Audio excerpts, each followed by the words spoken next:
Straw Hut Media. Helloooo! That was my best Robin Williams. Helloooo! Welcome to Release Date Rewind, a podcast celebrating movie anniversaries. Thank you for listening to this episode on the Straw Hut Media Network, wherever you get your pods, or watching on YouTube. I'm your host, Mark J. Parker, a film lover and filmmaker, and if you're like me, you also love watching or rewatching or at least thinking about old movies as they reach special anniversaries. So this is a great podcast for you. Thanksgiving is already over here if you're in the US, but we're talking about a big movie that was released the day before Thanksgiving back in 1993. Back when one character says she can pay a housekeeper only $300 a week, which was equal to about $638 today. I'm continuing the theme of nannies for November, especially nannies who aren't who they say they are. And that nanny in this episode is the big hit, Oscar-winning, super quotable, laugh out loud, make you tear up Mrs. Doubtfire for its 30th anniversary. The movie is back in the news again not only for its anniversary, but because the director, Chris Columbus, just revealed that he would like to make a documentary showing unseen footage of Robin Williams' improv process on set, which I think could be really cool to see. Now, children, spoilers are the name of the game here, so if you haven't seen this movie, first of all, I'm worried about you. But if you need to watch or rewatch, it's currently available on Disney+. Layla, get back in your sail! Don't make me get the hose! Because it's time to rewind.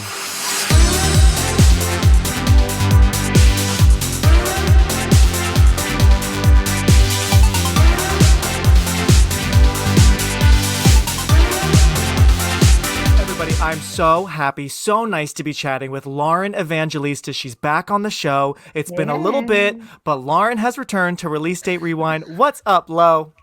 Oh, first year as a mom, getting my feet wet back and working as much as I can. Yeah. Given it's been a weird year for the industry, which is actually a big thing that I didn't think about until watching this weekend. Oh, yeah. Yeah. But, things are good. Yeah. That's good. Yeah, the last time you were on the show. So Lauren's been on a few times. This is, I think, your third time, but fourth film. And how funny, Lauren, we are back in San Francisco. We talked about San Francisco on film in The Wedding Planner. I know. J-Lo's classic. Man. Right? But we talked about The Wedding Planner, Save the Last Dance. I can't speak. And then, of course, Beautician and the Beast, the last one. So some romance, a little bit of romance in this one, so that's sort of, I guess, like an unofficial theme for you, but more sad breakdown of the romance. We'll talk about that, but it's nice to be in beautiful 90s San Francisco. I mean, it always looks so good on camera, right? These buildings. I love how it seems like every home or apartment has like a beautiful curved, corner, like, right? Yeah. It's so nice. But yeah, you've had a crazy year, and you're so right. I didn't even think on top of being a mom, because the last time you were on the show, you weren't a mom yet. Nope. So we were just talking. Lauren's baby is almost a year old. I guess. Yes. Now, would you still call her a baby at a year or not anymore? When does she become a toddler? 2? A year. I feel like it bumps up to toddler at a year. Yeah. I guess officially, if you want to look stuff up online, which I'm like doing every other day, which I'm like, I'm always fighting the urge of like, how much am I going to like rely on the internet? And how much am I just going to like blind faith improv? Oh my God. Yeah. Wow. You're a toddler mom. You're a Todd mom almost. Yeah. Wow. That was a crazy, and like we were saying, it might not have been a speedy year for you. Maybe some days super fast, other days super slow. My mind is blown that she's already almost a year. That's amazing. So being not really a new mom anymore, but newish in the grand scheme of life, right? Yeah. What are some things you've learned about life? What advice can you give us, Mama Evangelista? It takes a village. That's like definitely the number one thing. Like, I feel like I am really fortunate living in New York City that I do have family nearby. Mm-hmm. And like, of course, a lot of like New York City people come here from all over. It's a lot of people who are like really, really getting far away from home, So like I've had other parent friends and like other people along the way who like say, man, it was really hard for us because what you have to figure out childcare and go back to work, and you don't necessarily have that kind of support.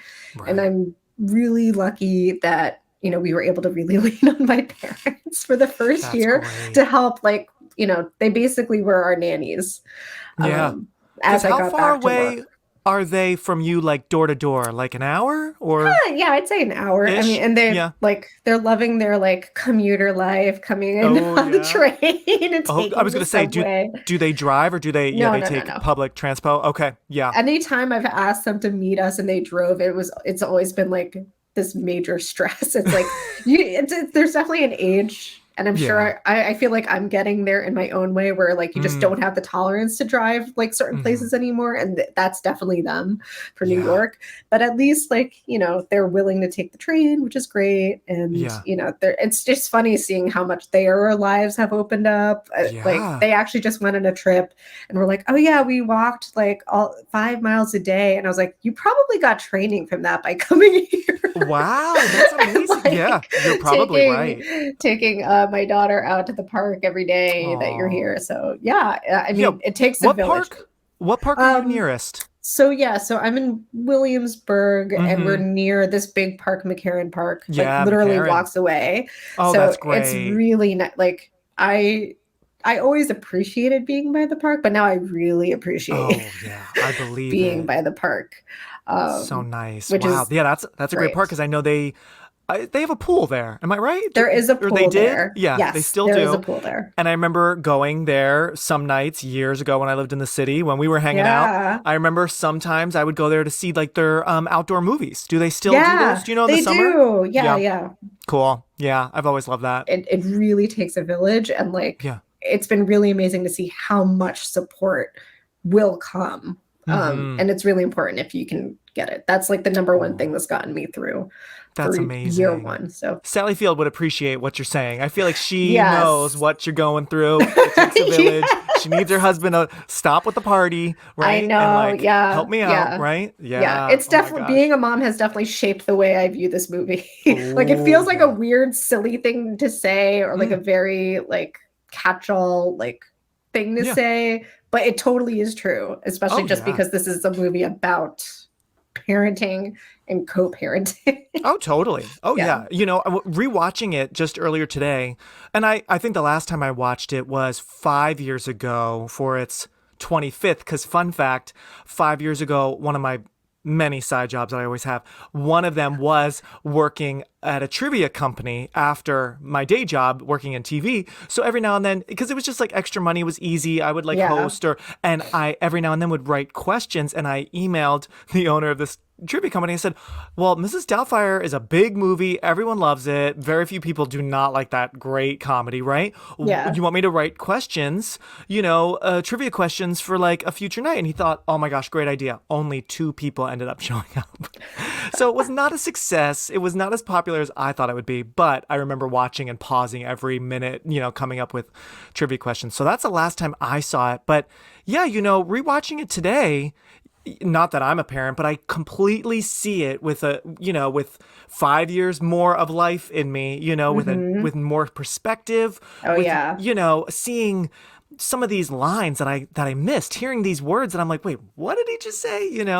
But it's definitely like it's a comedy about divorce, Yes. and parenting is a major role, divorce and breakups. I mean, it's a really sad comedy. It's very emotional. It's Maybe I'm just like so much more becoming soft, real. but right? Yeah. Yeah, yeah. Like I think what's another funny theme about some of the films that we've talked about together is Yeah. like there's this weird layer of things that feel so painfully real or like rooted in this reality that you just don't think about when you're younger or like, you don't Yeah. have as much experience. And like, I mean, it's not like Marriage Story level real, but it's Oh, real. Like there's oh, definitely like so many shreds of truth of like yeah. the arguments or the discussions that like Sally Field and Robin Williams have. And you're like, oh, this hits different now that I know a little bit more about Oh, life. yeah.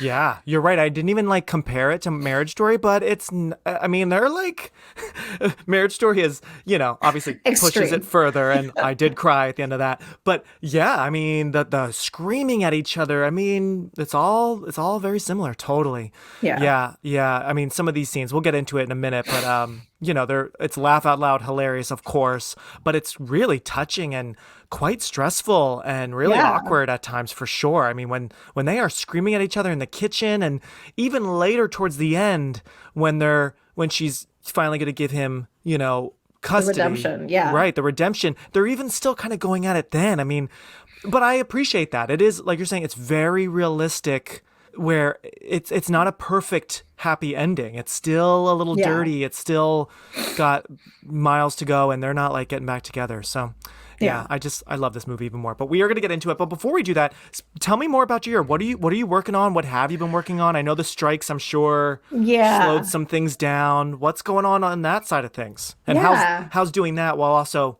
being a mom and juggling everything? Stressful. And Yeah. again, I feel like, you know, there's so many other levels to which I didn't expect to find a new way to relate to Mm. this movie. Like, I forget that Robin Williams' character is of the industry. He is a Mm-hmm. working actor. He is in the industry. You're right.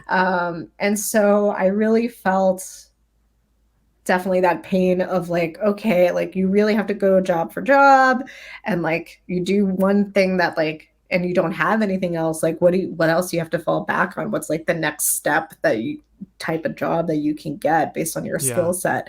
And like, again, I'm really lucky that I didn't necessarily have to do that. Right. I've been on a film, like a doc film that's a slower burn in the edit, but I am really excited. Like there have been actually a lot of developments in there since I've come back to work, which has been really good. Cool. And so hopefully we finish next year. But I Oh think yeah. it's like it's been the push pull of like, yes, we need to finish it, but like, oh wait, there's like this new exciting thing that we learned. So that's been Oh, really fun. I guess like nice. the other two big things that happened, and it's been a slower year for sure, but I'm really lucky that like a couple of these things popped up. Yeah. I helped a friend of mine post produce a documentary film that premiered at TIFF this year, which is really Nice. exciting. And what's that called? It's called Boil Alert. Okay. It's about Indigenous water rights. Wow. And yeah, and it's sort of, it has like hybrid, like dream sequence, Oh, recreation type of things in it too. yeah. And it's really, really beautiful. That's And, great. obviously, water is a very big deal and a very big crisis. Yeah. And obviously in the United States, Flint was a big deal for us, Hmm. but like it's even more pronounced in Canada. It's a Canadian film, Okay. even more pronounced in Canada for Indigenous communities. So it was really great to work on that. Wow. And And how funny, fun fact, if anyone out there remembers, I feel like we probably talked about this. Speaking of recreation, Lauren and we oh never yeah, worked together at Jarrett Creative on I Celebrity Ghost got you Stories, but into you got that, me that. the Yeah, job. Lauren basically like kind of helped me kind of kickstart the world of casting for me, which is so funny because I like did a little bit of it here and there, but then that led me to like, okay, and like I've kind of been doing it at least on the side ever since. So there Yeah, you go. But isn't it crazy how recreations in like docs have come such a long way? I mean, it is such a from thing. what we were doing then, and now they're so cinematic. They are better looking than some narrative movies and even I docs. know. I mean, the cameras that some of these docs you see on Netflix on everything, it's just like, whoa, they It's are so insane. cinematic. And Wow. like between the stuff that my husband works on, because he's often Yeah. editing and like and doing things that would require recreation, so there's always the conversation Mm. of like, how do we level up? Like everyone's Mm. always trying to do like, what's the next thing Seriously, with but I feel recreation, like so with it's really recreations, like, fascinating. how can you level up anymore? Like, they are like pretty high up on the levels, I think. Like, Yeah, I feel I like mean, it like excelled quickly, you know? yeah.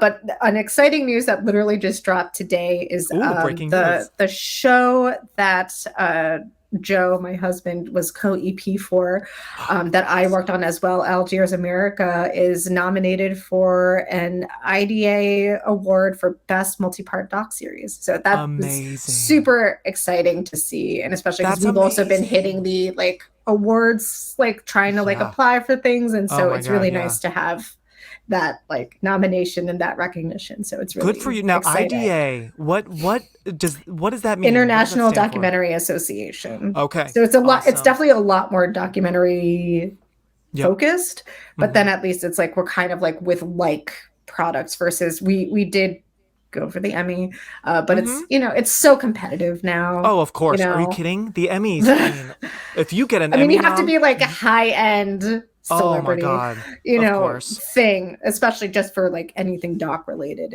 It's Right. just so hard if you're just doing this like, you know, Yeah. real doc story about like real people. That's not necessarily gonna But break the mold. you bring up a really good point that, yeah, you see like big celebrity names now producing even like fun, silly docu series, It's you know, like everywhere. That's I all saw they're like greenlighting. Dwayne Johnson as an EP on like a Disney what is it called, Behind the Attraction, which looks so fun, about like their rides. But I'm like, wait, The Rock is producing this? But I'm I sure know. that helped them, you know, blah blah blah. So yeah, it's funny how you need stars now behind the For scenes on everything. docs for everything. But For yeah, oh my gosh. yeah, it's weird that it's entered the doc space too, which I think has made it like, Hmm. again, it's made the work harder to get by, as far as like what are people gonna buy these days. So, Right, of you know, course. I know. It's so tough, but that's awesome. Good for you guys. Cause so Joe was co-EP, which is amazing. And yeah. what were you, post producer? Post Yeah. what, yeah. Good for you. Oh my gosh, that's so exciting. Yeah, and Wow. that And was such a real labor of love that was like years of our lives. yeah, So how it's been really long? nice.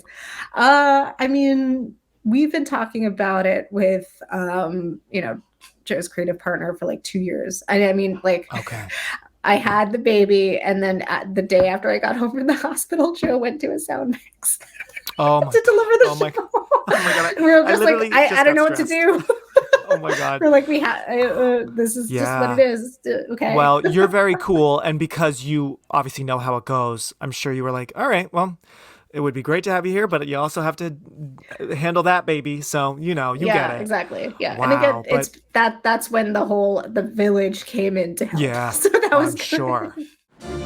To put his family back together, Daniel Hillard needed a job. Do you have any special skills? I do voices. Nancy and I are still looking for the other half of my head. Look at me right now, Moneypenny. Want to undo that bow and get to know you. Mr. Hillard, do you consider yourself humorous? I used to. Enough of today. Enough of all of our accolades. We are rewinding, everybody. So, Lauren, Yes. now I'm going to set the scene for you, okay? We are going back in time, everybody, to November 24th, 1993. That is when the one and only, one of the greats, Mrs. Doubtfire, one of our heroes, came on the scene when she was released in U.S. theaters. Okay, this is what was happening. So Lauren and I love theater. I know, Lauren, do you still have all your playbills that you've like collected over the years? Yeah, yeah. I actually finally remember- like assembled them into like binders, so it's like a little Ooh. bit neater. And then Yep. I like have two of them hanging in like a thing near Ooh, my which daughter's two? play area. The new company that where Oh. they had like the gender swap Yeah. with I know Priscilla. Patty LuPone was in it. Yes. Yeah, yes. Yeah, yeah, And yeah. And the lead Etai was the- Benson. I Yes. forget which role he played, but he was in the gay couple. And yeah, he's from my film Sticks, and I know he did that. And Oh, yeah. that sounded so good. I It know was it's not running so anymore, right? good. ended. It was Yeah. so funny. You got that one, and what's the other playbill? The other playbill is Soft Power. It was a show that played at the Public, and it was like an all Asian cast, and it was also just like super satirical and really funny. And it was it's sort of like saying, kind of making a commentary on if soft power diplomacy was like used between like I think China and like the U.S. So it was sort of like really like Wow. turning on stereotypes and like making fun, but also it was like very Asian led too. So I was like, oh, this is a lot of fun. We digress. So this was what was going on in theater in November 1993. Everybody, can you guess, Lauren, the number one highest grossing Broadway show of 1993? What do you think it was? 1993. God, was Cats still on? I think Cats was still on. It was not Cats, but think classic, long running. Is it Phantom? It's Phantom. Did they start there like we can claim the fame? We're the longest running. Because that Phantom just closed this year. They I think, just finally. closed finally. Yeah, a couple months ago. Yeah. Wow. So yeah, 30 years ago, everybody, it was the #1 show. So that is like, and don't get me wrong, I know a lot of people knock Phantom. I actually do enjoy it. I do enjoy it. I love the spooky, but the music's great. I love the vibe. But 30 years ago, it was #1, and it was just on. It just left Bravo. just That's premiered? impressive. Yeah. No, it was already a hit. So it was on longer than that, which is crazy, crazy. Yeah. So that was I could do the math. I'm theater. like, wait a second. Okay. Right? Oh my gosh, yeah. So I feel like most of our lives, Phantom was #1. Yeah. But so that was Broadway. On the music side, I thought this was funny. 2 albums were released right around this exact same day. Okay, maybe a day or 2 before. Snoop Dogg's debut album, Doggy Style, which ended up winning some awards, in the months later. And, oh my gosh, this album was my life. Ace of Base's The Sign. Oh my God. Boy. I feel like we wore that CD out. Right? So those had just come out, brand new albums. On the TV side, the Food Network had just started airing programming. Wow. It had just started. So the Food Network is now 30 years old. Oh my God. I thought this was so nice. And I feel like, I know you're a touch younger than me, right? Or maybe we're like the same age, but I know you're a little younger. Yeah. Ish. Like I feel like a year or 2. I don't know. Yeah, like a year maybe. I feel like you would get a kick out of this on Nickelodeon, The Adventures of Pete and Pete. Do you remember that show? Yes. That was the thing. That had just premiered as well. I God. have such memories of seeing those boys on TV. That was like the heyday of Nickelodeon for me. I know. Yeah. And then on the movie side, other popular movies, other movies that actually came out on this same day with Mrs. Doubtfire. So they're a little bit kind of like a deeper cut slightly, but if anyone remembers, this time last year, I was talking about The Bodyguard with my friend Jason, and we were talking about Kevin Costner in a movie called A Perfect World, directed by Clint Eastwood. Deep cut, but for whatever reason, we bonded over how, as kids, we both loved that movie. Well, that movie came out the same day. It's quite a sad drama, kind of intense, like on the run from cops. So that came out. We're Back, an animated dinosaur movie. Oh my God. Do you remember that one? Yes. Yep. Oh, that was big in our house. We had the VHS. My younger sister loved it as well. So I think that I was a had big like deal. the companion like kids book with it. I don't know. Yep. So that came out the same day. And I mean, this is like a deep cut. It was not a hit, but I loved it. The Nutcracker ballet movie with Macaulay Culkin. Do you remember that? I remember that. Right? I have that had vague also come out. memories. Yeah. But yeah, I'm pretty sure we watched it at least once. Oh, yeah. I was like oddly into it. Like, I don't know what it is about the Nutcracker. I love the music. I love like the rats and like I love how it gets a little like weird and the sugar plum fairies. But then whenever I like see it again, which is rare, I get a little bored. So I don't know why I like love it. But anyway, I remember watching that one. And of course, Macaulay Culkin was huge after the Home Alone movies. So that had also come out the same day. So those were deeper cuts, a little lower. But other popular movies, Addams Family Values, which I just talked about in my last episode, right? That's a big one. The Three Musketeers was big. Oh, yeah. Chris O'Donnell, Charlie Sheen, Kiefer Sutherland, Carlito's Way with Pacino, and The Nightmare Before Christmas, of course, another one I just talked about. So, a little bit of everything. Those were popular, but in comes Mrs. Doubtfire. So, Lauren, before I say any more, before I tell us, remind us of where everyone was in their careers, I'm going to throw it over to you. In your own words, pretend I'm the studio executive. Pitch me, what is Mrs. Doubtfire about in your own short words? Mrs. Doubtfire is about a man who is a struggling actor but loves his kids. Would do anything for his kids. That's his whole mantra. He sort of flubs up a little bit, accidentally, unwittingly, I'd say, actually, unwittingly kind of presses the last buttons on for his wife, and then it leads into them ultimately divorcing. And so as they're working out the custody and he's realizing that he's kind of in the position where he doesn't have as much sway and have as much power, he cooks up a scheme to be like, hey, I'm an actor. I can create characters, make disguises, and do voices. if my wife needs like a housekeeper to watch the kids, why not me? So he creates the persona of Mrs. Doubtfire, who, is the complete opposite of him, but turns out, winning over the hearts of his kids, even his wife, as he like kind of rediscovers himself, rediscovers his relationship with his kids, and really tries to figure out how to stay in their lives. And I don't know if I should keep going. Assuming everybody has watched the movie who's listening, spoilers, but like and along the way, he also struggles with seeing his wife moving on, and so that's like another central tension in the film, is how am I, as a man who's essentially like dressing in drag to be a woman, how am I going to deal with the things that I'm seeing changing in my family's life, but still be a part of my kid's life. So that tension hits ahead. How do I like show to my kids that it's me, or like when can I reveal that it's me? He does get discovered by 2 of his 3 kids prematurely. I had forgotten about the discovery. Oh boy. Oh my gosh. Whew.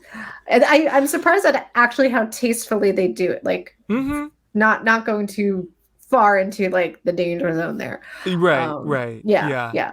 Yeah. But ultimately, obviously, in every like the comedy of errors, like there are several moments where it's like, oh, he has to play like I have to be myself and I have to be Mrs. Doubtfire. Oh my gosh. Myself, I have to be Mrs. Doubtfire. And then like when it hits ahead when his wife discovers. Oh yeah. That he is Mrs. Doubtfire. And so the whole time, yeah. Iconic. It's so good. And obviously that creates the shift change that like leads us into the end, where like unfortunately in the onset he has to pay like the unfortunate price of like losing unsupervised parental rights for his kids. But then everyone realizes like, okay, like as weird as the circumstances were, there was something nice that we got out of a life with Mrs. Doubtfire. So then they try to work their way towards a reconciliation by the end. Yes. Oh my gosh, I love that. Well said, Lar. Okay, you're hired. Here's your $1 million. Go make Mrs. Doubtfire, right? If only. His marriage is ending. My marriage is not ending, just on hiatus. Now, let me just briefly tell everyone where our major players, we won't go down the whole list, right? Just where our major players were in their careers, So I had no idea, and out of the many times I've seen this film, how many times do you think you've seen Mrs. Doubtfire in your life? Like, if you could guess. I don't know. Probably, between like 10? TVs, Right? TV replays and stuff. Right? Like 10 to 15, I guess. Yeah, right? Right? I think so as well, yeah. Like the rerunability of cable TV, right? It's like you take for course. granted, like it just goes zoop. And especially a movie like whatever. this, right? Yeah. Like this is, even if it was in the middle of the movie on like USA or whatever, it's You're like, gonna or watch it to the TBS. end. You're Yeah. gonna watch it. It's like a warm blanket. Every now and then I say, these movies I talk about on the show, it's like a warm blanket. You can kind of turn your brain off. You already know the music by Howard Shore is just, I just love it. It's so playful. It's so emotional and sweet, sugary sweet. It's just like a warm blanket. You can just jump right in and like just turn everything off and just enjoy, But out of all the times I've seen this movie, I never even realized in the credits or anything that it's based on a 1987 book written by Anne really? Fine. Yeah, it's based on a book. Absolutely. I think I like briefly saw that in the credits, but like I just didn't even think about like what does that mean? Yeah, until you're like, okay, I'm gonna go back to folding my laundry, right? Exactly. But so that was a 1987 kids and kind of young adult book, and then of course a few years later, Chris Columbus, the director, starts developing it. He was, which is on also top of a the wild world. thing. I didn't realize that he directed this movie. I know. I was like, what?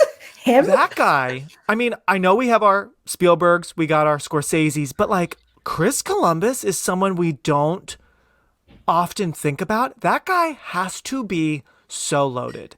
He came off Home Alone 1 and 2, and now he's doing Mrs. Doubtfire, right? And then he later directed one of the Harry Potters. I think the first two, if I remember correctly. Yes. which Yes. is major. Which is major. So, I mean, I'm sure he had some deal where, like, he directed the first one and then everyone after that, I'm sure he got, like, some sort of, like, residual money coming in or something, or producer credit. I mean, he has done, I feel like, oh, no, that was Sean Levy who did Night at the Museum, those movies.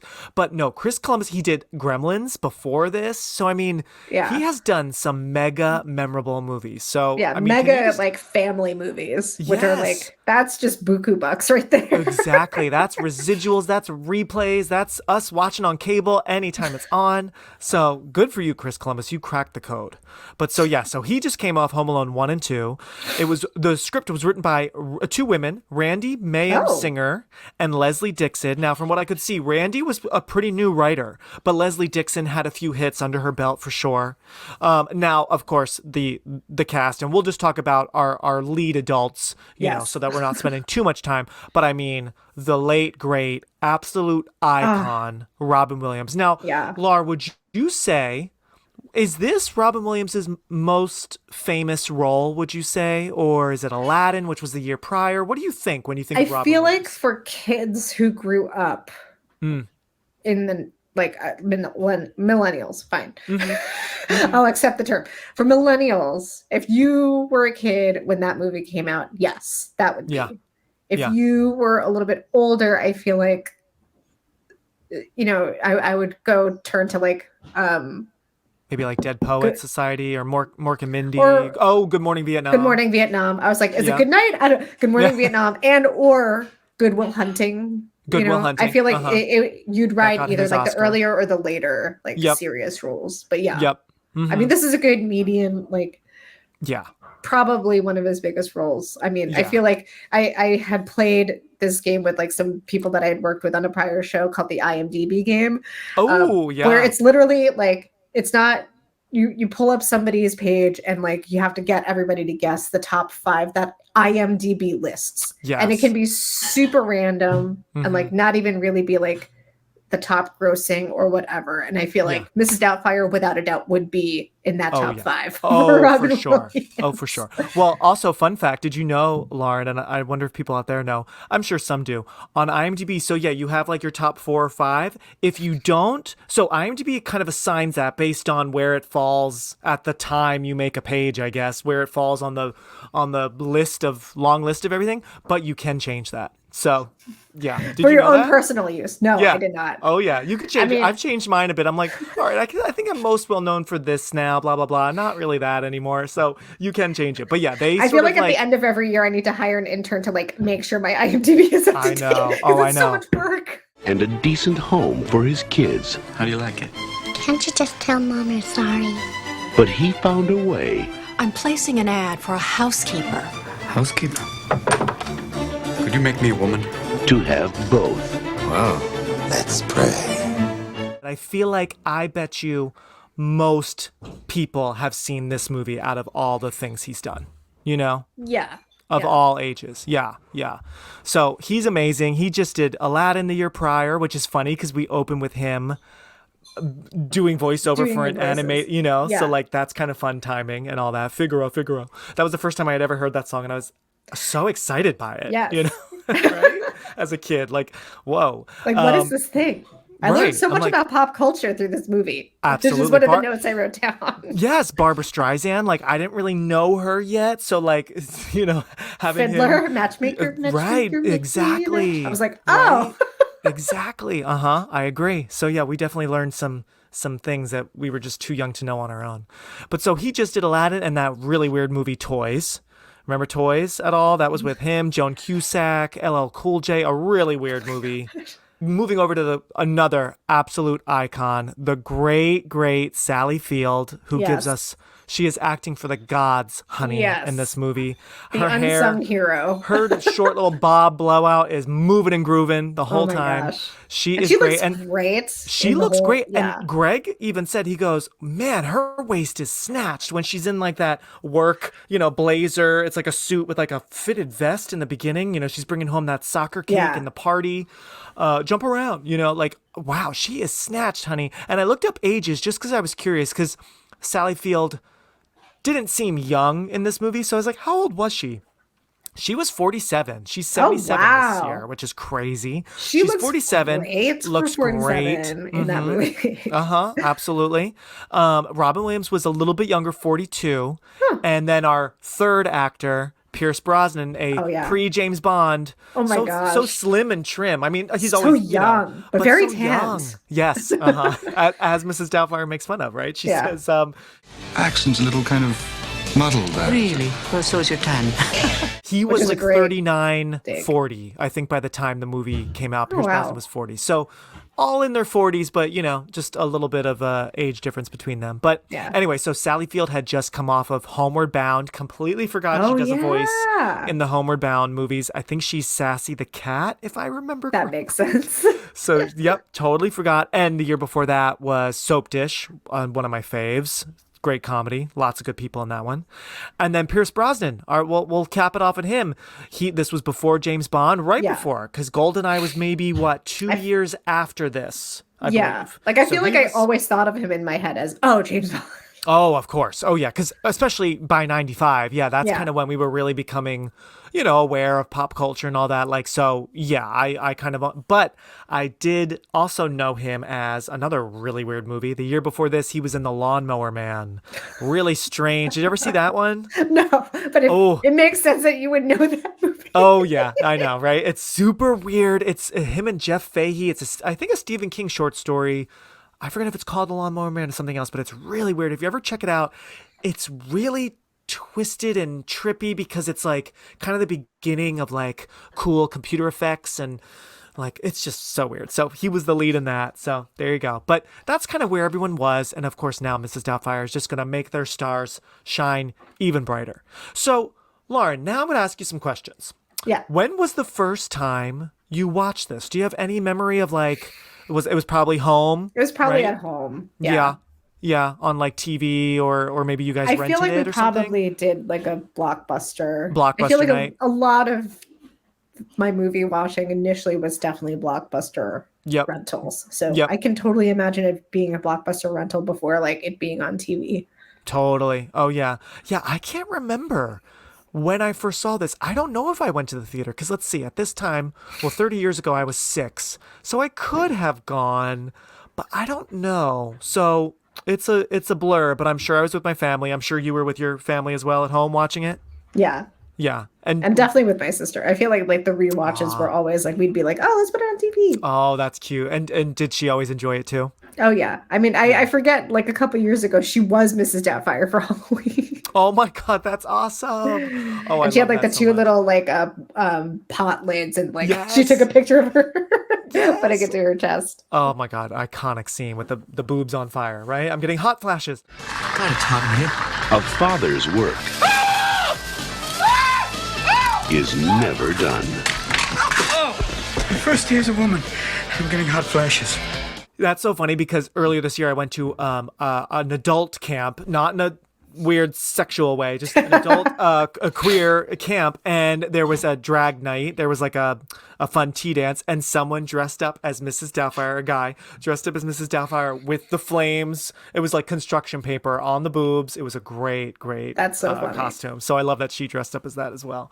But yeah, I feel like I'm right there with you. We probably watched it at home and I fell in love with it, and then therefore continued multiple, viewings on TV, on pay-per-view, on all good stuff. Blockbuster, exactly. So when you think of Mrs. Doubtfire, what are some of your favorite scenes? Let's start with that, and then we'll transition to kind of like what do you think of it in a 2023 lens. But give me some of your favorite moments, favorite lines, scenes, characters, all that. To the hot flashes scene, I have like an ongoing joke with like a couple of work friends where, the moment where Robin Williams puts his face in the cake, like that's like the whole, I have to save myself because I don't have my mask. And he goes, hello! Like hello! We would literally greet each other in this office all the time going, hello! Oh my God. It was like between brilliant. That and then we'd always like introduce each other in like the old SNL voice of like featuring. So it was like we would teeter between the two. But the hello is like such a sick. That funny, might be like the most famous scene, I think. I mean, it's hard because this movie has a lot of great moments. Well, let's think real quick. That's an iconic, he's going back and forth between Doubtfire and Daniel, right? And then, of course, later on, figuring out the identity scene, too, with the brother and his husband. Oh, yes. The montage, where they're trying absolutely. all the different looks. Oh, my God, yeah. This movie has some awesome montages because it's that where, of course, we're getting musical, like we were just saying, with Barbara and Fiddler and, you know, the nails and all that, you know, and Harvey Fierstein is just... He's much fun. Funny. You know, what does he say? Okay, everyone, let's pray. Like, he's just so great. That's an iconic montage. And even him answering the door, like, when he's like, I need you to make me a woman. He's like, I thought you'd never ask.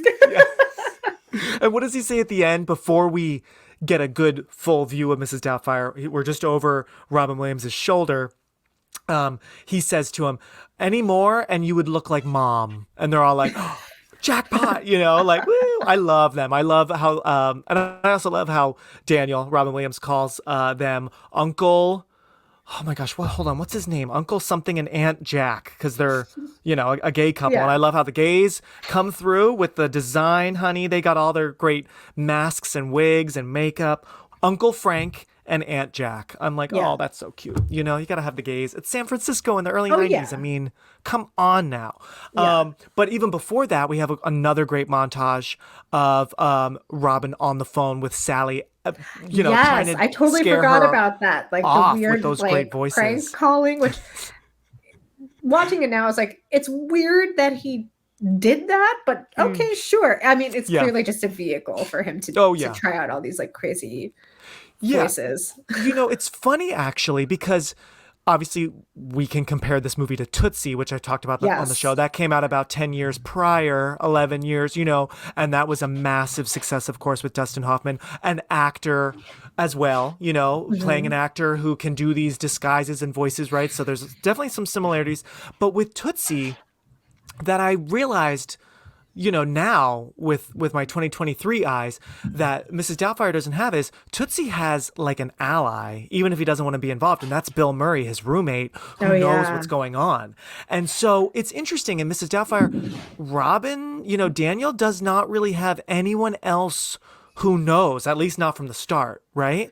And so we're not really hearing the ideas. We're just kind of seeing him do stuff. And I think that's why it's kind of twisted because like he's not talking to a roommate, you know. He didn't consult with anybody. It's like, like clearly as soon as Sally Field is like, we need a housekeeper. And like the funny thing is I was like, wait, he presented a logical solution to this problem. Yeah. And like, had they not been like freshly separated, it's like, you know, they could have maybe had a rational conversation about like, why hire somebody, right?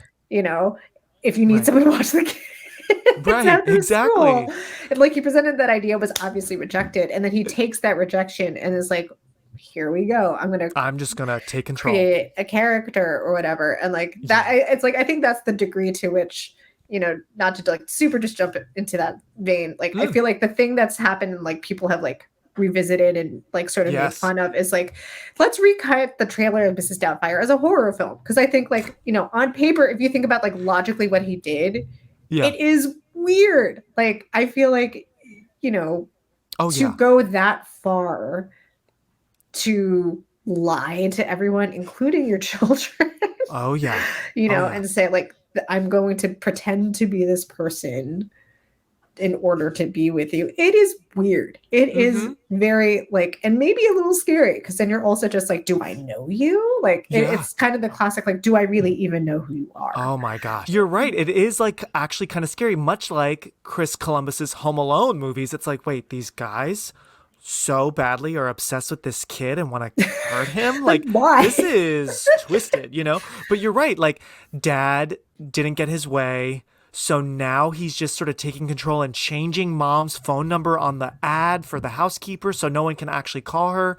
Now he's bombarding her with like crazy phone calls so that like she'll eventually have to go with the character he deems is more appropriate, right? Yeah. And then he's dressing up as a little bit petty woman. Yeah, it's definitely like, so it is interesting just thinking like, what if he had a friend or I don't even know, like a coworker or something. Like, what if he got the job at the TV station sooner, and that older guy who like really kind of tells him what to do? What if that kind of became his sort of like only friend, and he bounces these ideas off with him? Like, I wonder if it would be less twisted because he's just going for it. Like, cut to now, he's just terrorizing Miranda on the phone. Like, he didn't like consult with anybody and say, hey, Yeah. I think this is the way for me to do it. It's like he just did it. And again, it's like when you reach that scene where like they're basically removing his custody, it's like the judge is so matter of fact. How else can he not be? Like, it is weird on paper. And jumping to that sad scene at the end where, he's found out, we'll talk about the restaurant scene because that's like equally iconic to, the Mrs. Seldner, like, hello. But, the judge has a really good point. Like, after Daniel says, I need my kids, I love them. I'm crazy about them. I've spent, every day of my life with them, blah, blah, blah. The judge even says, like, listen, like, what you just did as Mrs. Doubtfire is crazy. And you're an actor. You could be performing right now. Yes. He says, he's like, listen, what you just said was emotional and it seems true, but you're a professional actor and you just duped people for like a couple months, it seems. I have to say, yeah. Right? It seems pretty significant. It's like, yeah. Hello? Euphegenia Doubtfire.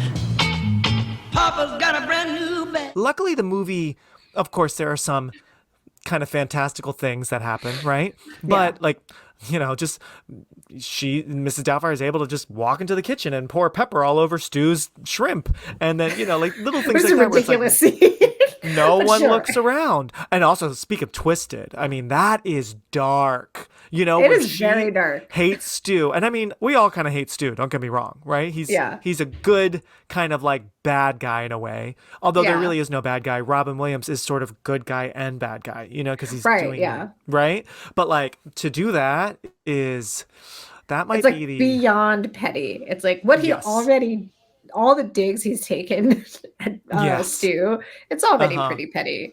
Like throwing the lime at his head. Yeah. And now, he hears that word allergic and he's like, oh, great. Found something to do. It's like, oh, yikes. This is definitely your low point. This is your like irresponsible dad mode in action. Yeah. Oh, yeah. And it's so stressful seeing Pierce Brosnan choke. I even to this day, I'm like, oh my god. That and the party scene in the beginning where we're with Sally Field entering and like the kid. I mean the you ate my begonias. The animals. That is like so stressful because you can feel the tension. Like she's so good, even if she is a little bit over the top. Her jaw drop is just like. Ooh, and when she just stares at them and pulls the plug, I mean, everyone is in trouble. So those two things really stress me out. It's like, I feel like when I was a kid, like I have these memories of being a kid of like, oh, that's like a crazy, but like, I guess kind of cool party. But now as an adult, I'm like, oh, wait. Yeah. That's stressful. Right? It's like for half the audience, it's like, oh my God, this is amazing. Yes. And then the other half is like, oh my God, I'm going to be sick. Right? Yeah. Like, yeah. What a way to start the movie. I do love how this movie, there is pretty much like never a dull moment, which is impressive for a movie in the early 90s that's 2 hours and 5 minutes. Like this movie it moves. It starts, we immediately know him, what he does, and we immediately get to the problem. What situation? The fact that Pudgy the parrot has a cigarette shoved into his mouth is morally irresponsible. This is a cartoon, okay? This is not a friggin' Oprah Winfrey special. Lou, millions of kids see this cartoon. It's like sending each one of them a packet of cigarettes and saying, light up. First of all, this movie would definitely not happen without it owes so much. Yeah. But even the first scene, like the idea of him standing up to like the director or like whoever is producing that cartoon and being like, why on earth am I going to voice a thing that's like promoting smoking to kids? And that feels like something that Dustin Hoffman's character would have done anyway, like both as himself and then as Tootsie. And so it's like, okay, like you also create these situations, even though like the heart of what you're doing is rooted in something good and something that's like worthwhile listening to, and you are speaking up and you are standing up for something. Right. You also are absolutely. ultimately making your own bed because it creates these situations where like now you're all of a sudden like losing jobs or like blacklisted or whatever. Yeah. So like of course he's going to be forced into a situation where what else can he do to get by? But Right. change his character. Mm-hmm. So it feels like at least in that weird little way, Yeah. there's this kind of relation to Tootsie as well, which I never would have thought of had I I not never really thought about that before. become too. older and then also seen Yeah. Tootsie as well. Yes, absolutely. Great point. Yeah, because Dorothy Michael Dorsey is Yes. Dustin Hoffman. I should know. We just did Tootsie the musical at the Playhouse. I should know that, but my brain. And again, Yeah. I'm not a mom, so I have no excuse. I'm just but yeah, he's also a kind of problematic. He's got such a good moral compass that he's kind of a pain in the ass, right? And so Yes. Robin Williams, we see maybe not such a pain in the ass because Michael Dorsey's kind of an asshole in a way. We never really see that with Daniel, but you're so right. Right off the bat, we see him kind of dig his own grave with work. And then when we meet his kids, his oldest daughter Lydia even says, "Wait, you're picking us up early. Oh my God, you got fired or you quit or Yeah. So this kind of has happened before. Yes. We can sort of sense that, right? Yeah. I should have probably looked this up. Between Tootsie in the early 80s and then Mrs. Doubtfire in the early 90s, there probably wasn't a really big popular drag comedy in between because this movie is before Not The for- Birdcage. Yeah. Before Tu Wong Fu. Uh-huh. Before She's the Man, of course. So, I mean, Yeah. we did get, actually, I'm wrong. We did get at least just one of the guys, which is really great. Speaking of She's the Man, in high school, I don't know if that was at the level of Tootsie and Mrs. Doubtfire. I don't think so. Yeah. But, at least with popular drag comedies. But yeah, so this movie definitely, it's hard to not mention Tootsie when dissecting this movie and its similarities, Yeah. It's homework time. You can't imagine what it was like being married to Daniel. He sounds like an absolute stallion.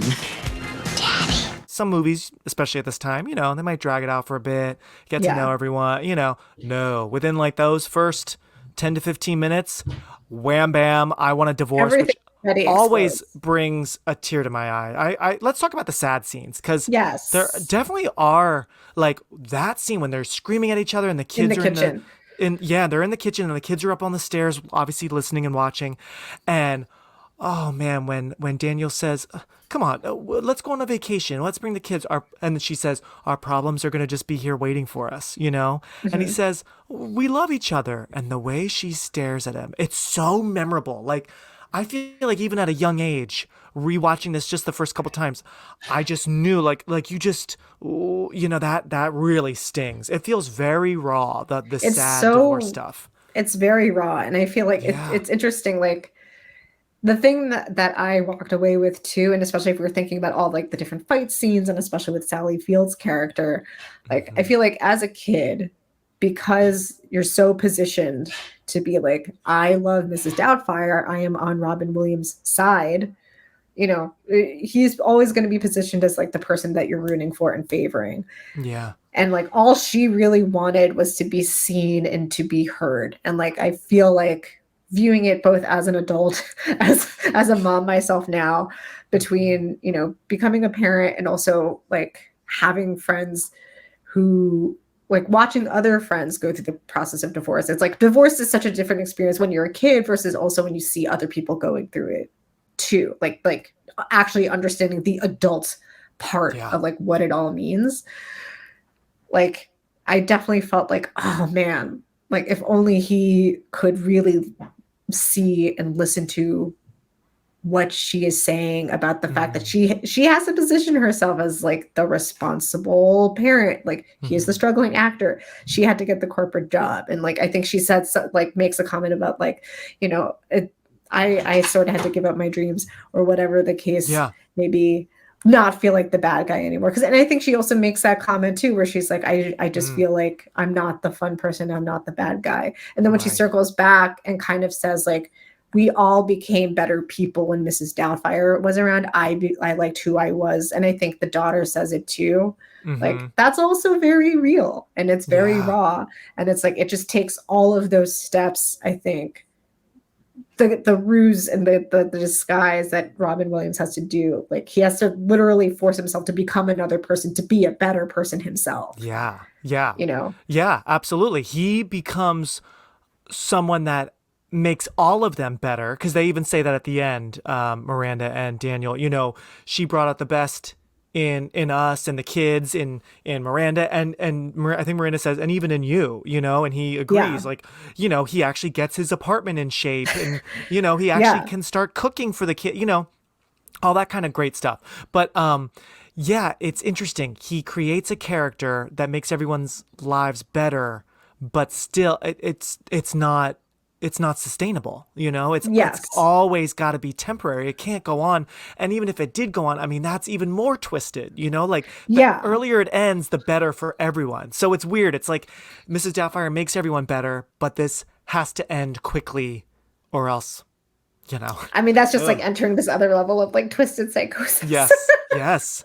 Then it's really a horror movie, if he's like talking to himself, he's like, I have to be Mrs. Doubtfire for everyone. Yeah, you know how we have the Winnie the Pooh horror movie that came out recently, and I feel like now there's like a Grinch Christmas movie coming out. I feel like someone eventually should make a Mrs. Doubtfire, like an actual legitimate horror movie. Yeah, where she is going after Stu. She might even go after Miranda. Yeah. She wouldn't go after the kids, but she would go after Mrs. Sellner. Mrs. Sellner, who I love. Yeah. Oh my God, she would definitely die. Right? And what's also really kind of twisted about this whole thing is, let's briefly, we gotta, I know we already kind of mentioned it, but let's just just rant and rave about that amazing restaurant scene. It is, I feel like, the timing, the editing, the pacing, I'm sure Robin Williams, apparently he improvised a lot. Apparently he did in many of his movies, but in this movie, let me just read. I know just recently, the director, Chris Columbus, said he has 2 million feet of film that was shot. He still has 972 boxes full of outtakes and more, because Robin Williams would do so much amazing improv. And I feel like you don't even have How do you choose? I mean, how do you choose? Apparently they made a PG version, a PG-13, an R-rated version, because they would just let him play and play and play, right? But I just feel like, especially the restaurant, back and forth between Daniel with his TV boss and then Mrs. Doubtfire with Miranda and the family, I just feel like we probably got some great ad-libbing and improv, between all that. Like the line, I had missed it all these years of rewatching it. Carpe dentum. I think that's what he says. Yeah, carpe dentum, as his teeth fall into the, right? And he says, seize the teeth, which I didn't even realize. Of course, that might have been him ad-libbing and giving a nod to Dead Poet Society, Carpe diem. But anyway, so that scene is just true comedic brilliance for all of them, I think. Not even just Robin. I mean, right? We get Sally's, the whole time, her whole freak out. I have to go. We have to go. I have to leave. Right? And even Pierce Brosnan, I had sort of forgotten how vulgar Mrs. Doubtfire is, as she's getting more drunk. Oh my gosh, all of those lines, like those digs of like... She has crabs. Bring your cocktail sauce. Like, whoa. She is just trying to gross him out of moving forward with Miranda as much as she can. I forgot all about that, and maybe I just missed a lot of that. I'm sure as kids I had no like idea that is not the line you're paying attention to. You're just looking at like the disguise, right? Like, is he gonna do it? Is he exactly not? Such a high tension scene. It's so great. Such a high tension scene. And something recently reminded me of it. I feel like it was an episode of Broad City. I think they did, if memory serves me right, I feel like they were doing something recently, some show or something was doing a Mrs. Doubtfire switch. And I want to say it was those great girls of Broad City. I forget. I should look it up. That sounds about right. But, that's, of course, the big reveal, and by then his two older kids already know, because that peeing reveal, oh my God. Yes. Wow. And how scared the boy especially is, Yeah. He's half man, half woman. Like, ooh, some of these... He, she, some of these jokes, of course, have not aged well, for the trans community, of course, Of course. But so that's the big reveal, the Heimlich. I had forgotten that it's the Heimlich helping Stu, who he hates with all of his might. I know. That makes the mask. The guilt comes back to him. Yes. I mean, that's the thing. It's like the weird thing is, he's gone this far, but he does still have that moral compass at the end. Yes. Like he did become a better person enough to realize, oh, this is too far. Oh, right. I Yeah. can't. Because he stands, that's when he also there are two reveals. Because, of course, the family realizes it's Daniel. And then TV boss, Mr. Lundy, realizes Daniel dresses as a woman, after he was just saying, oh, I was just making out with a waitress. That's why I have lipstick on. Now he's just like, this is the star of your new show, right? And which is such, I have to say, in the history of like quick thinking, wow, Daniel, good job with that quick thinking. This is the star of your new show. And it's like, tell me more. Yeah. Which also, just to add to the twistedness of this all, so this guy does this, gets in trouble like in public with the law, with a judge, yet TV boss is like, hey, let's really do this as a TV show. Guy in drag. I mean, it's a very progressive, but maybe the boss is maybe a little kinky. I don't know. You might be That's right. a big leap of faith. Maybe. Yeah. Which is so weird. But yeah, this San Francisco, I mean, it is San Francisco, but still, That's it's like, true. Children's show, guy in old lady drag, British. Who's in the middle of a messy divorce. Yes, who I feel like that's got to get around town in a local paper. Somehow, like, guy in drag does the Heimlich at a restaurant, family is furious. Like, words got to spread a little bit, right? So, yeah. But anyway, hey, good for Daniel. He's got a show and it's successful, as we hear Mr. Lundy say, it's syndication, LA, everywhere, Hollywood, all everyone over the wants country. Mrs. Doubtfire, right? But it is quite touching, but again twisted that the family truly misses Mrs. Doubtfire. I miss her stories. I miss the way she made me feel.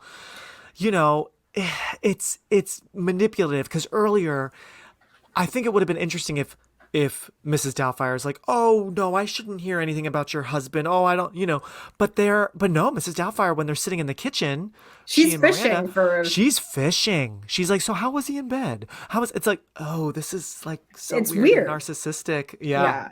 Right? Yeah. That's like the self-serving part of the disguise where you're like, okay, like whose end are you trying to meet here? Which is, I think, where I also started to realize like, he didn't reach that level of whatever maturity, if you want to call it, where like he's just really seeing this as like, how am I solving my problem versus what's the greater good at stake here.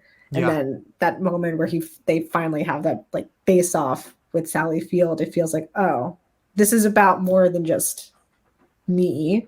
But I also did come around and become a better person through all this, but this is about more than just my own pride and whatever, my own ability to see my kids. It has to be about something bigger. Right. Absolutely. Yeah. It's hard because would you say Daniel is selfish? I mean, I think he's pretty selfish. Oh, right? yeah. Yeah. But he has such good intentions. Like he wants to do something that, some dads don't even want to do, hang out with their kids, So like it is a tricky story to tell because he's kind of obviously awful, but he's also like such a hero, and it's that kind of comedy where as he's doing the back and forth in the restaurant and he makes the mistake, you're rooting for him. You actually want him to pull this con off. Yeah. Even though it's bad, and like how the older kids know, but the little girl, little Matilda, Mara Wilson, she doesn't know, so he's hiding secrets within the family, so, so I guess then they become his accomplices. So it's complicated, but it's super complicated. Root for him. And I think Robin Williams helps make that role so root for a bull, if that makes sense. Do you know what I mean? I think a different actor, the casting has to be really special. And I think, obviously he does such a stellar job because we do care about him and we do want him to have his family, Yeah. One last sad scene, the ending. Oh my gosh. I maybe I'm just an old sap, but I do get misty-eyed when, Miranda lets the kids go hang out with him every day for a few hours in the afternoon. The kids are shocked and so happy. They're like stunned, right? Yeah. And then Mrs. Doubtfire, the show, is on TV, which I'm sort of surprised that Miranda's so cool with it being on. I feel like you would need a little bit of time being like, turn that off. But they're just like, wow, okay. But then Mrs. Doubtfire gives this beautiful little monologue to a viewer, right? Yes. Who's going through divorce as well, right? Oh, and it's just, I'm getting chills. I don't know. It's just, it's so, it's a really I forgot nice way that to was end. the real end. Yes. right? It's a really nice, peaceful, slower, softer ending for a movie that could have ended in a much more, zip bang, gaggy, whatever. one ending that was talked about was probably like when he gets the kids in the car, he's got like Mrs. Doubtfire's mask, and he's like, hey, should I put this on? I just feel like, there were discussions, but I'm so happy they embraced this melancholic kind of, bittersweet, and how he says like to the viewer, like, you'll be all right. And the car drives off because he is all right with his kids. It's beautiful. I think really that ending beautiful. is so beautiful, right? Yeah. Yeah. And it's like it's like this moment of resolution that they both get to have. Like clearly he's also come around to his own peace with what has happened. Yep. And so has she. And like a greater level of acceptance, because she clearly went back to the judge and said, hey, can we let this up? And right. Oh yeah. I like how they just wrap that up with he says, ask your mom. And she says, I took care of it. It's like, you probably had weeks of back and forth with the judge and like your lawyer. And like, I took care of it as a very nice, like, I'd be like, well, kids, if you really want to know, extra 5 more minutes. Remember when I wasn't like home all this time? Yeah. Remember that like how weird, many weeks? like nanny that like said she doesn't do reading or baths or anything? You know why we had to hire her? Because I had to like go to the judge a lot and really beg him, to reverse this. But it's sweet. But what do you think? I just realized this because the last time we see Stu is Mrs. Doubtfire saves him after she literally tried to kill him. And they just do a little awkward handshake. And that's the last time we see Stu. Do you think he stuck around and is still with Miranda, or was he like, goodbye? What do you think? I feel like I could imagine he seemed ambitious enough and undeterrable. But maybe they probably were like, let's pump the brakes a little bit. There's clearly too much going on. There's like, some real vengeance here. I wonder if maybe when she visits Daniel at his TV studio, which also I was like, how she's just sitting on the set waiting for him to change. I'm like, there's no one saying, ma'am, you can't sit on like a hot set, but okay, whatever. We're going to just ignore that. I just like how she's like, hey, I'm the divorced wife. I've been through hell. I'm going to sit in your chair on your set and wait for you. But I almost wonder if like during that moment when, she's, like you said, kind of giving him that retribution moment again and kind of giving him another chance. If she just mentioned something about Stu, like, you almost broke up my new relationship, or something, just to kind of, because I'm just curious, like, is she single? Because if so, she is so nice. If Stu broke up with her, she's really being so nice. So I feel like, maybe there's especially with how angry she was about the whole. And like you could feel like this was years pent up for her dealing quietly with it, because like that's just what they had to do for the family. And I mean, a thing that I caught like in the beginning, I forget the exacts of like why and how she knew Stu from the past, but even just you can kind of already tell in the beginning, like there's a part of her that's already emotionally detached. And she was like, I mean, of course, like if you're an attractive person, like sure, but it definitely felt like a little bit more like she's already like got one foot out the door emotionally. She's already crushing hard on Stu, right? And it's not like they're coworkers.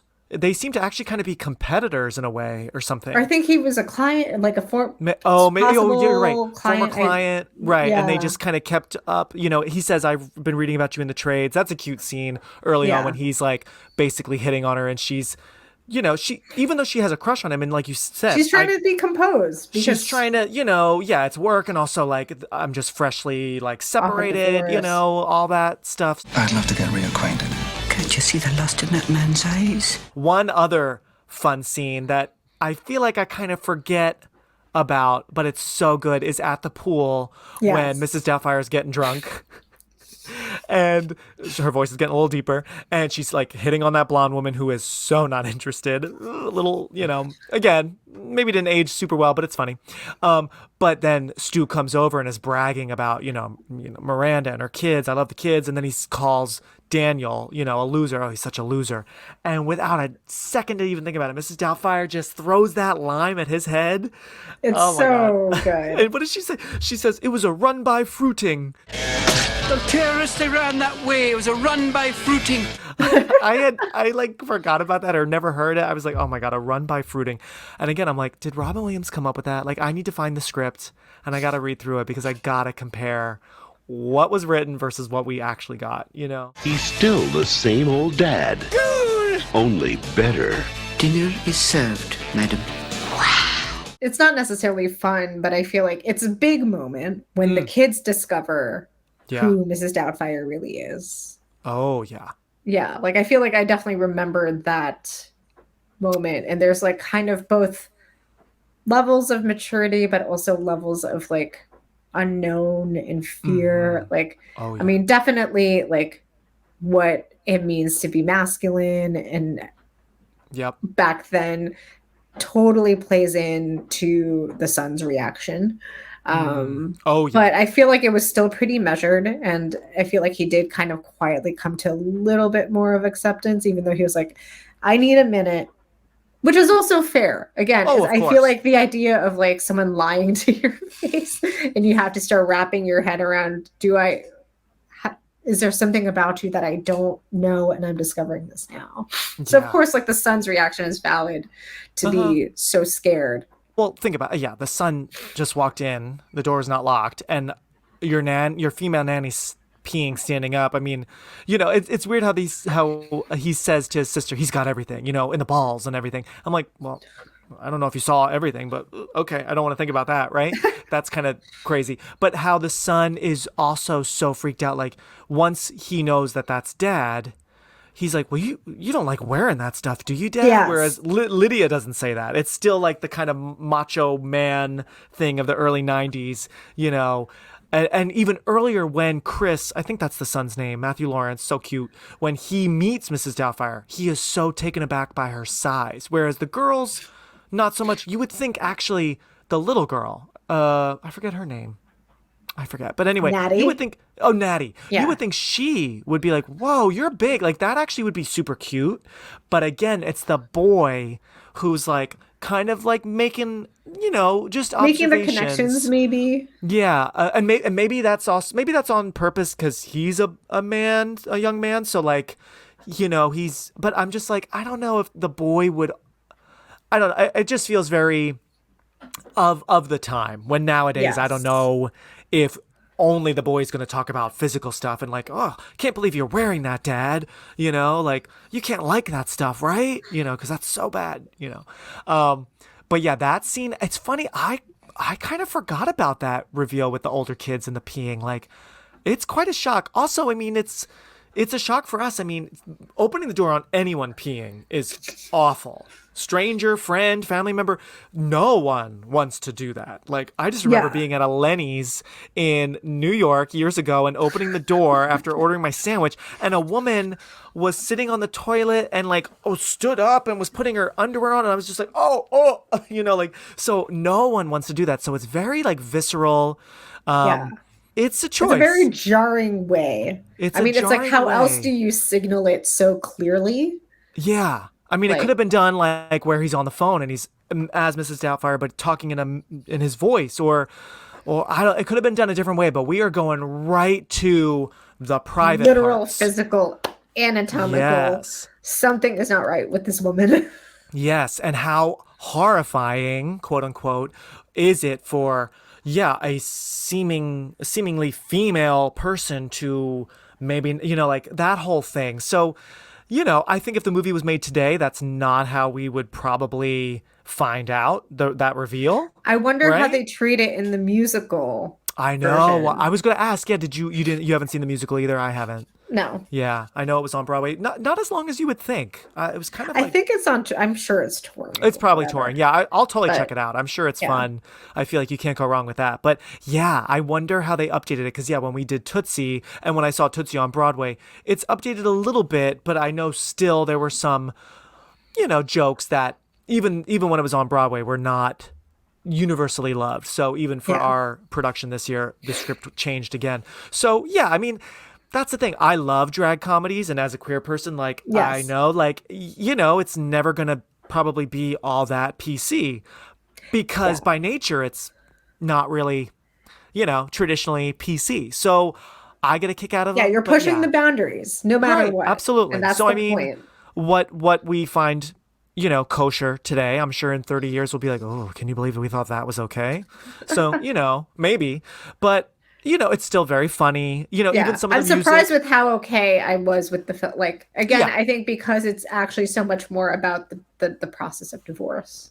Right, exactly. I was like, oh, this is actually a very interesting, measured, like, study on what that process is like. Right. It's like a study on for what two adults. a father will do to just still hold on to his kids. So, I'd love to like have like a 12-year-old who's never seen this, some 12 or 13-year-old that's like, on Instagram knows like all the cool stuff and knows like the proper stuff to say, like I would love to hear what they think about this. And if they'd be like, oh my God, this is offensive, because we know some jokes are offensive, and some of the music, dude looks like a lady. I mean, it's so catchy. I admit, Aerosmith, right?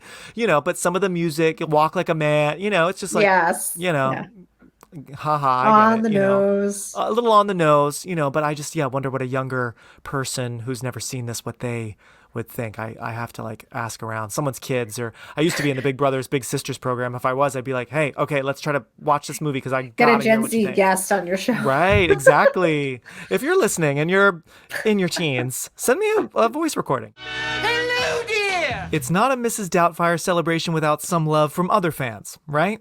So here are friends I asked to contribute: Melissa Ward, Bridget Rafferty, and Sarah Makuta. Hi, Mark. It's Melissa. I just wanted to pop on real quick and share my love of Mrs. Doubtfire. It's a movie that still brings a smile to my face just thinking of it. I think the scene of Robin Williams sticking his face in the pie as part of his disguise will be forever in my memory, as well as probably anyone else's that has seen the movie. It's so iconic. And just the movie in general is, of course, iconic. And having briefly met Robin Williams on the streets of New York, probably 15 years ago, randomly, I can say that he was so nice to just this little old random fan on the street, asking me questions about myself and stopping to talk to me. It just really showed what a kind person he probably was. And I think that really shows in roles like Mrs. Doubtfire. Hi, Mark. It's Bridget from Brooklyn. I originally saw this movie when someone put it on in the tiny living room of my grandma's house, and it quickly collected the entire extended family's attention. There's so much to like about this movie. Rewatching it, I appreciated Chris Columbus's really fantastic job of telling the story through listening to everyone's side of the story. Robin Williams swoops you up immediately with his performance. Then Miranda's entrance home pulls the plug on that fun as she's parked on that bonkers hill balancing a giant sheet cake and presents as she sets her sights on the next mess she's about to clean up. Then as Daniel's story is told, his character has to grow to keep up with the ruse, which eventually leads him to understanding the need for the divorce. I do not remember this movie being so emotional. Was I made of stone as a child? Or really just there to see what else that hilarious genie could do? And did you also notice how much that T-Rex from the science show looks like Rex from Toy Story? Mrs. Doubtfire is an excellent rewatch. Hey Mark, I am so thrilled that you are reliving the magic of Mrs. Doubtfire. Talk about, it's a 1993 movie. How old does that make me feel that this is literally one of my favorite movies of all time? Anyway, wanted to relive one of the best classic scenes from the movie with you. Hands down my favorite. It's about midway through the movie. His divorce is in motion. He finally got the job as Mrs. Doubtfire officially. Comes home to his apartment dressed as Mrs. Doubtfire and runs into the social worker in the hallway. And he forgot that the social worker was coming and he was supposed to be Daniel at that moment. So he has to play both parts. It is a great scene. He's running through the apartment. Kids across the street see him getting dressed as a man, then as a woman, then dressing as a man, dressing as a woman. They're hysterical and freaked out. And then the mask falls out of the window and onto the street and gets run over by a truck, which is phenomenal. And he has to put the whipped cream from the cake, the icing, all over his face to disguise his face from the social worker. It was just classic. It was just great all around. Robin Williams, Mrs. Doubtfire, is probably one of my favorite performances by him. Second to this movie would probably his performance in Hook, But like I said, I'm so glad that you are as big a fan of the movie as I am. This holiday season, Surprise! Yeah, it would have been cool to kind of flesh that opening scene where he quits out more, where maybe even, Miranda, as they're fighting, says, listen, I hear you and I love that you want to do the right thing and you stand, but you're making my life harder, and like now you're unemployed again, like even if they just added a couple extra lines or something it's like it was too that. subtle a hint, I think. I mean, I think she made it more like I had to give up my dreams, which is like right. But like, let's be more specific. It's the giving up your dreams is because of this very harsh reality of this industry right. that he chose to be in. Right. And even, the movie could have touched a bit more on his finances. We know his apartment, quote unquote, isn't great. It looks actually fine. It just needed to be cleaned and like tidied up. Decorated. Right. Yeah. But back in those days, I guess it's like, oh, this is like Sally Field hates that apartment. She looks around that place with scorn, baby. But just to touch on, because he's a struggling actor. Yes, he gets a job at the TV station and he tells Mrs. Sellner cleaning houses. We never really know if that was true. I mean, I don't think it was. But, we get a taste of it, just a hint. Again, it's not explicitly really said when going back to the fake boobs on fire. He's trying to cook this meal. It all goes to shit. So he's got to order catering, which I love because then he has to find China. Like, that's so fun. And he's plating it so perfectly. He's plating it perfectly. And again, Sally Field's jaw drops in a good way. The kids are like, whoa. The kids are like, oh my God, I've never even seen this room. We're never in the dining room, like, and that was my house too. We were in the dining room on Thanksgiving, Christmas, and that was probably it, right? Like everything else was just like in the kitchen or just on the couch. Yeah, like when he gets the catering from the delivery guy and he's like shocked at the price, and I thought like, yeah, like his finances doesn't have a lot of money. Like right? he literally took this job to get money. He basically just put out half his paycheck to buy dinner. Totally. So, it's a little surprising that the movie doesn't have just a little, maybe it's Mrs. Sellner saying like, I was looking at your, I don't know, bank statements and, which I think they would. I feel like she would. A whole level of process. And obviously that's not what the movie is about. Right. They probably don't want to get bogged down. Process. Yeah. But even, if they just wanted to somehow touch upon it and just a little bit more, because I think that would have been very interesting. Also, San Francisco, I just feel like has always been so expensive, right? I mean, their house. Oh my God, that house. I mean, that house she is makes worth some good money for them to live in now. that house. Oh yeah. And I mean, she's a great designer. Whoever designed those beautiful like drawings. Oh my God. So she knows what she's doing, but like the stress. So yeah, I think the movie would have been even stronger if just a couple lines were mentioned on finances and that whole struggle, because it's just one more thing he has to deal with, and it would help us root for him even more, Yeah. And understand the situation too. Like, I feel like it would create empathy for both parents too. Mm-hmm. This latest rewatch solidifies it even more. I mean, like we said, I totally agree with you. It is definitely twisted. It's hard to watch some things. You're like, especially this time, especially the scene when they're sitting in the kitchen talking about Daniel and like, how was he in bed and what, and how she's like, I'm just like, ooh, she is so vulnerable right now. She has like, if that was me and I found out, oh my God, of course I would not you would have the reaction Sally Field had. Yes. How could you not react? I would have that and more. I would probably be flipping the table Teresa style. Like, oh my gosh. Yeah. So do you like it even more or a little less? Like how do you view it now? I definitely appreciate it a lot more. And I'm like, okay, this actually is weirdly a timeless movie. Because I also thought about the fact that like, I feel like in American culture, even in the 90s, it like divorce was much more normal, but maybe not necessarily portrayed so much or discussed so openly or starkly in anything mainstream. And it feels like it's still the norm. And a lot of the arguments, again, they're so raw, clearly based on experience too by that point in time. It's still so relatable as far as what are the things that might butt heads in a marriage, and especially when you have a family. It's almost timeless, I think. And I think that's a feeling that I walked away from with the movie. Like, okay. Yep. I did not expect it to still feel so relatable beyond the nostalgic love of this is Robin Williams. He's such a great performer in this film. Right. Absolutely. Yeah. Now, the only thing harder than being two people I'm becoming a new man and a model father. is being in two places Mrs. Doubtfire. at once. You're going to the men's room. Other actors that were apparently in the running. So Anne Fine, going back to Anne Fine, who wrote the book that the movie's based on, I guess, I don't know if she was a producer, but she, was letting her opinions be known. She really wanted Warren Beatty to play Daniel / Mrs. Doubtfire. I can't picture it. Can you? I just feel like he's too... Only a teeny bit. I feel like you wouldn't get as many of the fun... No.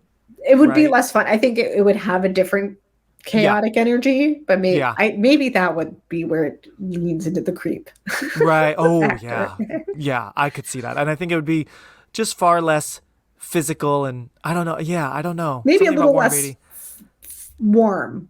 I think it would still be fun, but maybe it would be a little bit more racy. Yeah. Maybe it would be a little much more tongue-in-cheek and more explicit. Dirty jokes and less, physical, goofy, dancing with a vacuum kind of stuff. Another actor, Tim Allen, was offered the roles of the lead, Daniel, and also Stu, Pierce Brosnan, which, sorry, Tim Allen, no. I can't picture anyone else as Stu than Pierce Brosnan. I just feel like he's so good, right? Yes. But Tim Allen actually turned both roles down as well. I don't know if Warren Beatty was ever actually approached, but Tim Allen was, and he turned him down. So I guess he missed out. I mean, he's got tons of money and other stuff, so whatever. Blake Lively apparently auditioned for the role of little Natalie. Mara Wilson, I feel like, is the cutest. She's just like so perfect in that role. Oh, yeah. What other? Oh, the transformation. You might have seen some of this too. The transformation into Mrs. Doubtfire took a little over 4 hours apparently every day. So that is crazy. They shot with multiple cameras at once, like shooting a documentary. Yeah. So to capture the cast members' reaction because Robin Williams was allowed to improvise. So, they wanted to get the raw, authentic reactions to his spur-of-the-moment jokes. So, they had multiple cameras going. And yeah, like I was saying with all that footage, there's apparently over 30 minutes of deleted scenes, which are on the 2008 DVD release. So if anyone out there has it, you got lots of deleted scenes. I haven't seen any, so I really I'm sure am curious. In the depths of YouTube somewhere. Oh, I'm sure, right? I feel like a lot of that stuff ends up on YouTube. Thank God, because streamers... We don't get any bonus features, which is such a bummer, exactly. Right? I'm surprised no one has really capitalized on that. Yeah, right? I think Max maybe Criterion does it sort of. Yeah, that's true. Yeah, I know. So yeah, there's a lot of deleted scenes out there somewhere. But yeah, the movie won an Oscar for best makeup. And what do you think, Lauren? I mean, obviously, well done. But I feel like Robin Williams should have been nominated for an Oscar. I mean, the guy was working his ass off. What do you think? Maybe not? I mean, he wasn't nominated for anything for the performance. He was nominated and I think did win a Golden Globe. Okay, and then some sense. lesser stuff. So yeah, he the movie for Best Picture, comedy or musical, and I think he did win a Golden Globe, but he wasn't even nominated for an Oscar, which I just feel like it's funny because of course Oscars at this time 30 years ago were very serious, and I feel like not until oh my gosh, Jack Sparrow, Johnny Depp, he got nominated for that. Meryl Streep in Devil Wears Prada. I feel like only in the last more 20 years, and of course Melissa McCarthy in Bridesmaids, have the Oscars sort of embraced some goofier, fun roles and acknowledged them with a nomination. Because I just feel like he's so good. He really does feel like two different people at times, Yeah. So... Yeah, but it won all sorts of awards, and apparently there was going to be a sequel, but of course, they've confirmed without Robin Williams, there is absolutely no point in a sequel. But apparently Bonnie Hunt, the actress Bonnie Hunt, who worked with Robin Williams on Jumanji, which I've talked about on the show, she started developing a sequel randomly. I don't know what her connection was. I think she was just a fan. She started writing a sequel, but I guess they were just really working on the script for a long time. I think about 10 years trying to make it work. Apparently an idea was Mrs. Doubtfire, he becomes Mrs. Doubtfire again to spy on Lydia at school and make sure she's doing the right thing. Okay, that's creepy. It's creepy, yeah. And apparently Robin Williams was just very vocal. He said it had to be perfect and not creepy. So it just never really worked. And then, of course, he passed away, and there is no way you could ever do a sequel. I mean, there's no way. So yeah. And there are like all these like little nuggets and things that you didn't pick up. Like I found a note that I wrote that like there's these like clever little comedic things like that. Like there was like a really smart edit where after they complete the transformation and decide this is the look of Mrs. Doubtfire, they immediately cut to the kids watching TV, and it's that black and white thing with them like mushing the guy's face. And I was like, that's so clever. You just don't think about like what are the decisions of the many decisions they clearly had to make in the edit for this film. I should have looked it up. Do you know what movie they're watching? Oh, I don't. I'm sure it's on IMDb trivia somewhere. Someone who's listening is like, oh my God. How do you not know? Yeah, how do you not know? But yeah, I'm so glad you brought that up. That is a really fun kind of juxtaposition, like, you know, same but different. Yeah, I'm really glad. And I'm so glad you responded because, you know, every now and then I put some ideas out on the Release Date Rewind Insta, and, you know, many people were like, oh, Mrs. Doubtfire. And Lauren was like, wow, yeah, you know, this could be really interesting to talk about in 2023, you know, with all the deception and everything, you know, lots to talk about. So I'm like, hey, you free? You want to take a break from mom and work and come always be a movie nerd, right? Not always, but you know, it's not nice always. to... No, yeah, it's nice to wear different hats. I'm sure for you because you're busy with so many other things, for sure. Robin Williams, Sally Field. Who needs a husband when I've got you? In a Chris Columbus film, Back off! Mrs. Doubtfire. Thanks, everybody, for listening to or watching this episode of Release Date Rewind. And thank you, Lauren Evangelista, for coming back to chat. Thank you also to our cameo friends, Melissa, Bridget, and Sarah, for your great thoughts. Thank you, Straw Hat Media, Greg Clements, and Kyle Motzinger as well. Follow me on Instagram at Release Date Rewind to see more of our chat, more about this great movie, and more about my upcoming plans for the show. Next time, we're going online, back to the 90s internet with You've Got Mail. And in the words of Porky Pig, piss off, Lou.